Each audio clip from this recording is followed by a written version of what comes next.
So I was like, all right, it's been like a month and a half. I think we're ready to do this. So I called her up. I asked her if we want to go out, and I like to, have like surprises and stuff like that. So I was like, all right, well, I'm gonna do like a Christmas themed date. So I had it all planned out. I'm in my car. I'm driving there. I got Christmas music on. I was singing, what's it called? Oh man, I can't remember the name of the song. No, definitely not. That's a terrible idea. No, it's a song by Donny Hathaway, and I was singing it really loud, blasting it in my car. On the way there, I get there, she comes out, she looks beautiful, right? And as she walked out the door, I was like, damn.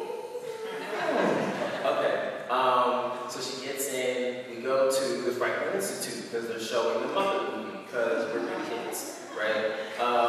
So, mind you, this whole time, again, we've been seeing each other for about a month and a half, and I hadn't kissed her yet, because apparently I'm like a teenager in the 19th century or something. Like, it takes me this long. You're like, how old are you?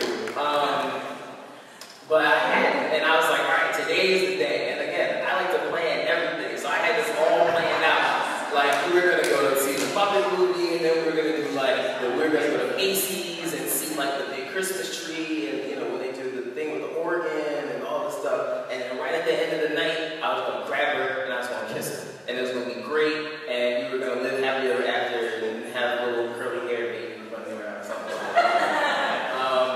So we're sitting there in the Muppet movie, and this, again, she was beautiful, and there's like this lavender scent wafting up into my nose, and I look over and I see like, the light from the screen is like reflecting off of her lip gloss, and I'm just like, maybe I should just do it now.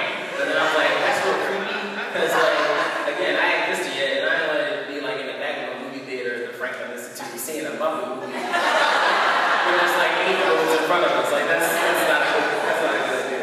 So I decided to wait. And so after that, again, we stuck to my plan. We went to Macy's, and at this point, I was like, all right. So apparently, I still am nervous. Again, I don't know why, I'm a grown man, but I'm nervous about kissing this girl for the first time. So I'm like, I'm gonna warm up to it. So I was like, all right, step 1, I'm gonna kiss her hand, right? Then after dinner, I'm gonna kiss her on the cheek. And then, third step is when we get to our house. Then I'm gonna grab her and I'm gonna kiss her on the lips, okay? So step 1, I kiss her hand, she doesn't run away. I'm like, all right, great, we're still good, she's still here. Then we decided to go to the Christmas Village that's right by Love Park. And we're sitting there, and I didn't realize I actually made a big mistake because she's an artist. And there's all sorts of artsy crafts things, and she's like a kid in a candy store, and I'm cold and not in the mood to be sitting there for an hour looking at the same expensive crafts that I can't afford, and neither can she, because we're both grad students. And so at this point, I'm like losing hope. I'm like, what if this doesn't happen? And I don't know why I'm so concerned with this, right? So when we move on from there, we go to dinner. And we leave dinner, we're walking back to the car, and I'm like, all right, it's time for step 2, I kiss her on the cheek, right? So I go to lean in, and she leans in first and kisses me on the cheek. Now you would think I would be excited, but actually, again, I planned everything to the T. So I was upset, and I was like, no! I didn't actually tell her that, but inside I was like, damn it.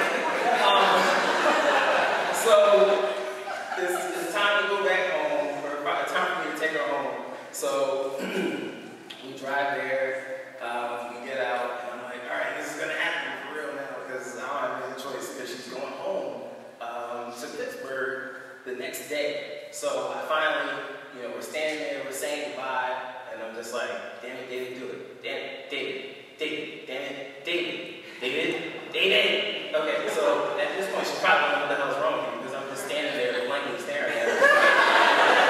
So I grab her, kiss her, and it's wonderful. And in my mind, I have 2 thoughts. The first is, yes, you finally did it. And the second is, oh, she has really nice lips. This is going to be awesome. And at that point, she said goodnight, and there's a clear glass pane on the door to her apartment, and she goes up, and she sashays away. And I was like, hey, she got a nice butt, too. And yeah, so that was the story of our first girlfriend actually sitting right